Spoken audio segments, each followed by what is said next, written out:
जैसे आपने सुना होगा, लोग कहते हैं कि यदि आप कोई भी काम करते जा रहे हैं तब गलती करेंगे फिर उससे सीखेंगे। क्या आपको लगता है ये बात सही कि गलती करने से हम लोग सीखते हैं? इसी पर जो है एक बाल मनोवैज्ञानिक हैं जिनका नाम कोहलर है, उन्होंने क्या कहा है आइए मैं आपको बताता हूं। लिखा है, व्यक्ति प्रयत्न और भूल द्वारा नहीं सीखता है। मतलब अगर आप प्रयास कर रहे हैं और गलती हुआ, फिर आपको लग रहा है कि आप फिर सीख जाएंगे, तो ये काम गलत है, नहीं सीखेंगे। कब सीखेंगे आप?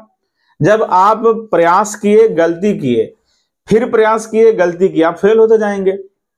फेल होने के बाद आप सोचिए कि क्या बात था कि हम फेल हो गए हैं।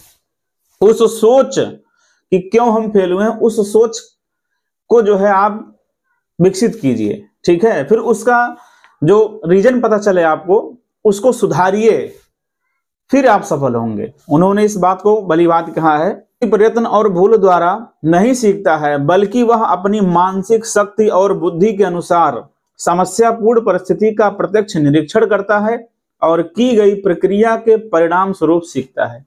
आज समझ में इस संबंध में यह विचार प्रस्तुत किया गया है कि सूझ एक ऐसी प्रक्रिया जो समस्त परिस्थितियों के निरीक्षण के फलस्वरूप एकाएक उत्पन्न होता है। आप मान लीजिए प्रयास कर रहे हैं, बार बार गलती हो रहा है, लेकिन सोच रहे हैं कि क्यों हम फेल हो रहे हैं, क्यों फेल। अचानक कोई आइडिया आपके दिमाग में चमकेगा, तो वो चीज कह रहा है कि जो सूझ है वो एकाएक उत्पन्न होगा और लक्ष्य की प्राप्ति तक अविराम गति से चलता रहेगा, मतलब रुकेगा नहीं। एक बार सूझ अगर उत्पन्न हो गया तो हम यह कह सकते हैं कि सूझ एक ऐसी प्रक्रिया है जो एकाएक उत्पन्न होती है और तब तक चलती रहती है जब तक लक्ष्य की प्राप्ति नहीं हो जाती। मतलब यदि आप अपने बच्चों को ये बात बता रहे हैं कि बेटा आप जो है प्रयास करो। देखिए स्कूलों में हम लोग अप्लाई करते हैं ये बात कि हम बच्चों को सवाल देते हैं लगाने के लिए या कोई भी चीज बताते हैं, बच्चा भूलता है, फिर हम लोग कहते हैं बेटा सोचो गलती कहाँ हुआ है, फिर वहां दिमाग लगाओ। उससे क्या होता है, उनका दिमाग विकसित होता है। तो ये काम करके जो है आप अपने बच्चे का दिमाग विकसित कर सकते हैं। वो उसको प्रयास करने दीजिए, गलती करेगा ही करेगा, काहे कि जो है एक बार में सफलता मिलता नहीं है। तो जब गलती करे तो उसको आप तुरंत ना कहो फिर से आप वो वही करे, उसको कहिए आप कि बेटा आप सोचो गलती क्यों हुआ, उसको सुधार कीजिए। फिर वो चीज ऐसे प्रक्रिया बार बार दोहराता जाएगा तो एक ना एक दिन वो सफल हो जाएगा उस चीज में, ठीक है। इसके लिए उन्होंने चिंपैंजी वाला एग्जाम्पल दिया था, वो आप उसको बता सकते हैं। आप कहेंगे क्या है चिंपैंजी वाला, तो उन्होंने क्या किया, एक प्रयोग किया। उन्होंने एक पिंजड़ा बनाया, उस पिंजड़े में केला टांगा और नीचे जो है एक चिंपैंजी को रखा जिसका नाम सुल्तान था, चिंपैंजी का नाम। और उसको जो है केला इतना ऊपर बांधा गया कि वो सुल्तान पहुंच ही ना पाए केले पे। लेकिन उसी कमरे में 3 बॉक्स रखा गया था, अगर उस बॉक्स को ऐसे लगा दिया जाए एक के ऊपर एक तो पहुंच जाए। कुछ समय बाद वो सुल्तान घूमता रहा, उसके दिमाग में आया कि बक्सा रखें।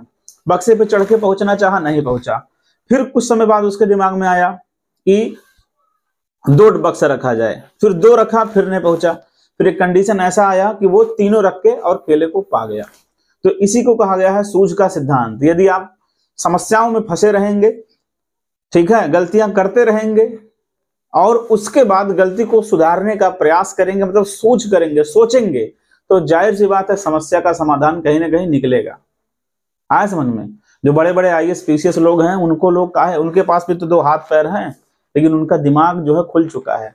अगर कहीं जो है मान लीजिए आग लगी हो किसी बिल्डिंग में और आपका दिमाग काम नहीं कर रहा हो कि कैसे सबको बचाया जाए, एक जो है आईएएस या पीसीएस अधिकारी को आप बुलाइए, वो तुरंत कोई ना कोई आइडिया ढूंढ देगा कि आप ऐसा करें वैसा करें। क्यों? क्योंकि उनका दिमाग खुल चुका है, इतना वो अपने आप को विकसित कर चुके हैं अपने स्ट्रगल लाइफ में, ठीक है। तो इसीलिए जो है सूझ का सिद्धांत कहता है कि भैया आप गलती करिए, फिर प्रयास करिए, फिर गलती करिए, फिर प्रयास, लेकिन खाली इनसे काम नहीं चलेगा। आपको हटके थोड़ा सा सोचना होगा कि बार बार प्रयास करने के बावजूद भी गलती काहे हो रहा है, उस पर अगर आप ध्यान देंगे तब आपका दिमाग चलेगा। जय हिंद।